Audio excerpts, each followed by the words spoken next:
नमस्कार दोस्तों, मननशील भारत चैनल में आपका हार्दिक स्वागत है। आज हम बात करेंगे वाल्मीकि रामायण में मिलावट क्यों माने। चलिए आज आपको एक सच तक लेकर चलते हैं। सबसे पहले हमें ये सोचना चाहिए कि महर्षि वाल्मीकि जी ने राम का ही चरित्र क्यों लिखा। राम के अलावा और भी लोग रहे होंगे, और भी राजा रहे होंगे, उससे पहले भी राजा रहे होंगे और ऋषि भी रहे होंगे, लेकिन किसी ने कोई इतिहास नहीं लिखा, क्योंकि ऋषि ऐसे ही किसी का इतिहास नहीं लिखा करते। अगर उन्हें ऐसे ही किसी सामान्य व्यक्ति का इतिहास लिखने की आदत होती तो आज रामायण के जैसे सैकड़ों इतिहास हमारे पास होते। ऋषियों के लिखे हुए केवल 2 ही इतिहास क्यों मिलते हैं, रामायण और महाभारत। रामायण और महाभारत के अलावा और जितनी भी कथा कहानियां मिलती है, इनमें से कुछ 2 या 4% ऋषियों की लिखी हो सकती है, और उनमें भी भारी मिलावट हो चुकी है। रामायण लिखने के लिए सभी ऋषियों के द्वारा उस समय के सबसे बड़े ऋषि महर्षि वाल्मीकि जी को आग्रह किया जाता है, आप उस महान पुरुषों में सबसे उत्तम श्री रामचंद्र जी के जीवन चरित्र को लिखिए।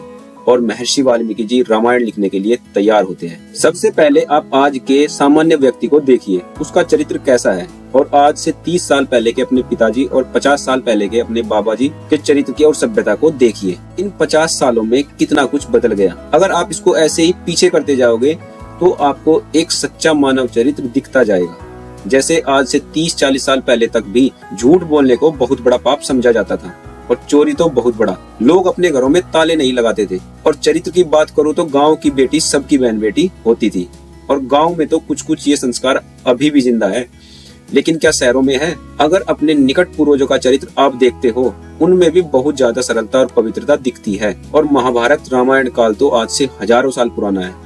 इसके बीच में तो पता नहीं कितनी कुरीतियां इसमें घुस गई है, ये तो आप अंदाजा भी शायद नहीं लगा सकते। महाभारत काल तक भी ऐसे लोग देखने को मिलते हैं जिन्होंने परिस्थिति चाहे जो भी रही हो, लेकिन कभी झूठ नहीं बोला, और अपने एक बार दिए वचन के लिए पूरे जीवन अपने उस व्रत को टूटने नहीं दिया।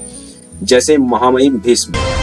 दास बनकर अपना जीवन व्यतीत करूंगा, आपके पुत्रों को राज्य दिलवाऊंगा, स्वयं कभी विवाह नहीं करूंगा, अपना परिवार निर्मित नहीं करूंगा, और आजीवन ब्रह्मचर्य का निर्वाह करूंगा। अपने एक प्रतिज्ञा के लिए पूरे जीवन अविवाहित रहे, पूरी धरती को जीतने की योग्यता होते हुए भी किसी राज्य के राजा नहीं बने, केवल हस्तिनापुर के सेवक बनकर रहे। और युधिष्ठिर इतने बड़े युद्ध में भी एक छोटा सा झूठ नहीं बोले, जिससे द्रोण को मारा जा सकता था।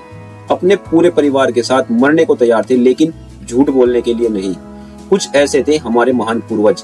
कल्पना कीजिए, जब ये लोग ऐसे थे तो वो श्री राम क्या रहे होंगे, जिसके लिए रामायण काल के सबसे महान ऋषि महर्षि वाल्मीकि जी इतना बड़ा इतिहास लिख रहे हैं और कह रहे हैं पुरुषोत्तम श्री राम। मिलावट कैसे की गई है ये देखते हैं। किसने की होगी ये फिर कभी विचार करेंगे। प्रसंग है सीताहरण। हम इसमें से केवल 5 बातों को लेकर बात करेंगे, जिसमें जो 5वीं बात होगी उससे पूरी तरह से सिद्ध हो जाएगा कि इसमें कहाँ मिलावट कैसे कैसे की गई है, और उसको कोई भी इनकार नहीं कर सकेगा। प्रकरण शुरू होता है, सीता माता फूल तोड़ रही है और उन्हें एक हिरण दिखता है जो सोने की तरह चमक रहा है। वो उनको देखकर बहुत उत्साहित हो जाती है और राम को आवाज लगाती है और बोलती है, क्या आप मुझे ये हिरण लाकर दे सकते हो? मिलावट नंबर 1, कोई राक्षस हिरण कैसे बन सकता है? कोई कितना भी अपना रूप बदल ले, लेकिन वो हिरण नहीं बन सकता। एक बार को भालू बन सकता है, क्योंकि भालू का जो बॉडी स्ट्रक्चर होता है वो लगभग इंसान की तरह ही होता है। अगर वो खड़ा हो जाए तो थोड़ा थोड़ा मेल खाता है, लेकिन हिरण तो कभी नहीं बन सकता। आपने हिरण तो देखा ही होगा। हिरण की टांग इतनी पतली होती है कि किसी सामान्य व्यक्ति की टांग भी उसके जैसी नहीं हो सकती। वो तो एक राक्षस था। अब कोई यहाँ पर ये मत बोलना कि वो तो मायावी थे, जो चाहे बन जाते थे। इन्हीं सब बेवकूफियों की वजह से आज हमारे पूरे इतिहास की भद पिट गई है। कोई इन्हें इतिहास मानने के लिए भी तैयार नहीं है। कुछ बहुत पढ़े लिखे बुद्धिजीवी जो हमारे समाज के हायर एजुकेशन रखने वाले लोगों की श्रेणी में गिने जाते हैं, उनका मानना है कि रामायण महाभारत जैसे ग्रंथ केवल काल्पनिक कथाएं हैं। ये सब कभी इस धरती पर हुआ ही नहीं। एक सामान्य तर्क से ऐसी बातों को मानना भी नहीं चाहिए, और महर्षि वाल्मीकि जी ने ऐसा लिखा भी नहीं। इसे मैं अभी प्रूव कर दूंगा।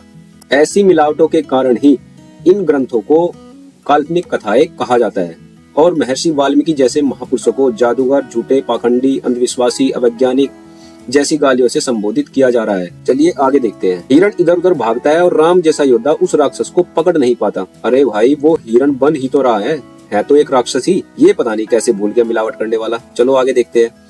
और राम क्रुद्ध होकर कि ये इधर उधर क्यों भाग रहा है, धनुष निकालकर मार भी देते हैं। अगर राम की जगह कोई सामान्य पुरुष भी होता ना, वो भी शायद नहीं मारता। अरे जिस प्राणी का स्वभाव इधर उधर भागना है, दौड़ना है, उछल कूद करना है, उसको ये बोलकर मार दे कि ये मुझसे पकड़ा क्यों नहीं जा रहा है, मैं उसको मार दूंगा, तो ये किसी सामान्य पुरुष के लिए भी मुश्किल है। और वो तो पुरुषोत्तम श्री राम थे, जिसके लिए इतना बड़ा इतिहास लिखा जा रहा है। चलो आगे देखते हैं। और फिर मारीच राक्षस चिल्लाता है, हाय सीता, हाय लक्ष्मण, और राम को लग भी जाता है इसमें साजिश है। जब उनको लग ही जाता है फिर वह वापस आवाज क्यों नहीं लगाते? क्या राम की आवाज नहीं जाती? कोई बात नहीं। आवाज सुनकर सीता लक्ष्मण को राम की सहायता के लिए बोलती है, लेकिन लक्ष्मण ये बोलकर मना कर देता है, आपको अकेले छोड़कर नहीं जा सकता।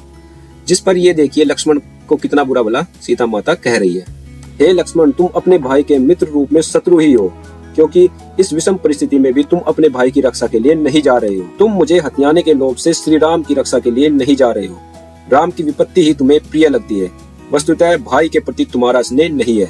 इधर देखो नीचे फिर, हे अनार्य, कठोर हृदय, क्रूर स्वभाव और कुल कलंक, मैं जान गई श्री राम का विषादग्रस्त होना तुझे भला लगता है। लक्ष्मण, तेरा स्वभाव बहुत खोटा है, इसी से तू अकेला मुझे प्राप्त करने के लिए श्री राम के साथ वन में आया है, अथवा भरत की प्रेरणा से अपने भावों को छिपाकर तुम राम के पीछे घूम रहे हो। क्या वास्तव में सीता माता ऐसी रही होंगी जिनके बारे में रामायण लिखी जा रही है? इतनी छोटी सी बात पर लक्ष्मण जी को, जिसने अपने बड़े भाई को पिता तुल्य और भाभी को माता तुल्य मानकर 13 वर्ष से वन में उनकी सेवा कर रहे थे, क्योंकि वनवास राम को मिला था, लक्ष्मण को नहीं। अगर बात सच में बड़ी थी तो सीता जी भी उस आवाज की तरफ दौड़ सकती थी और लक्ष्मण तो पीछे पीछे आ ही आते जब राम चिल्लाए थे, लेकिन ऐसा हुआ नहीं। वो तो बस लक्ष्मण जी को गालियां देने में लगी हुई थी। फिर लक्ष्मण जी चले जाते हैं और फिर लक्ष्मण के जाते ही रावण आता है ब्राह्मण के भेष में, और सीता माता उनका आतिथ्य भी करती है।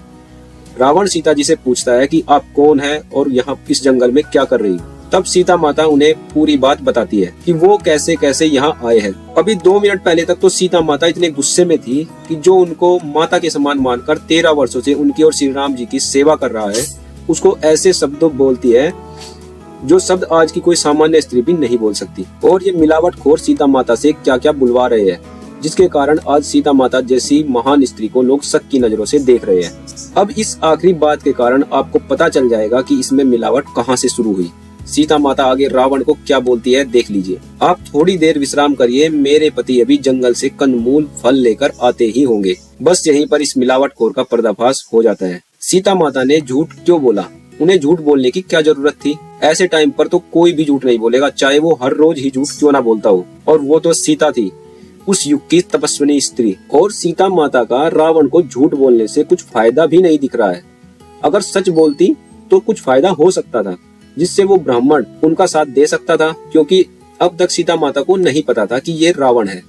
लेकिन आप भी देख लो, सीता माता झूठ बोल रही है। शायद अब तो आप भी समझ ही गए होंगे इस पूरे प्रसंग में वाल्मीकि जी के द्वारा लिखे गए श्लोक कौन से हैं। मारीच का हिरण बनना, राम का उसे मारना, मारीच का चिल्लाना और सीता का लक्ष्मण को अपशब्द कहना, यहाँ तक पूरा प्रकरण झूठ है, मिलावट है, क्योंकि ऐसा कुछ हुआ ही नहीं।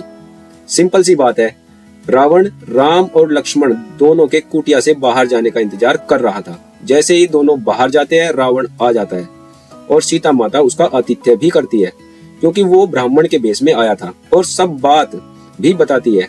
बस इतनी सी बात थी। अगर इसमें से मारीच वाली बातें हटा दी जाए तो पूरी कहानी कितने सही ढंग से चलती हुई दिख रही है। कहीं ऐसा नहीं लग रहा है कि सीता माता अभी इतने गुस्से में थी और 2 मिनट के बाद ही रावण का आतिथ्य कर सारी कहानी बता रही है। वाल्मीकि जी एक महान ऋषि थे, क्या वे ऐसा इतिहास लिखते? और उन्होंने लिखा भी नहीं। मिलावटखोरों ने रामायण में भरपूर मिलावट की और पूरा समाज देखता रहा। मिलावट को उसी समय नहीं पहचान सका, क्योंकि रामायण कभी पढ़ी ही नहीं थी, केवल सुन रखी थी। इसलिए अपने ग्रंथों को पढ़ना जरूरी है। समझदार के लिए इशारा ही काफी होता है, और मैंने तो पूरा प्रकरण ही बता दिया।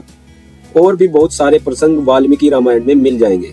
आप भी पढ़िए और अपने बच्चों को भी पढ़ाइए, नहीं तो कल इनको भी कोई ऐसे ही जाल में फंसाएगा। ये इतनी सारी मिलावट अपने ग्रंथों को न पढ़ने के कारण ही हो पाई है। केवल कहानियों के तौर पर सुनते रहे, जिसके जो मन में आए बात जोड़कर सुना दी, फिर वो किताबों में लिख दी। अगर किताबें पढ़ते तो हमें पता चल जाता कि ये बात पहले इसमें नहीं थी, अभी मिलाई गई है। जागरूक बनिए और अपने ग्रंथों को बचाइए। ये हमारे महान ऋषियों की देन है। ऋषि महान क्यों थे, ये किसी और वीडियो में बताएंगे, क्योंकि आजकल तो ऋषियों को गालियों से संबोधित किया जा रहा है। हम बताएंगे उनकी महानता कैसी थी। ऐसे ही अपनी वैदिक संस्कृति की महानता को जानने के लिए देखते रहिए मननशील भारत। धन्यवाद।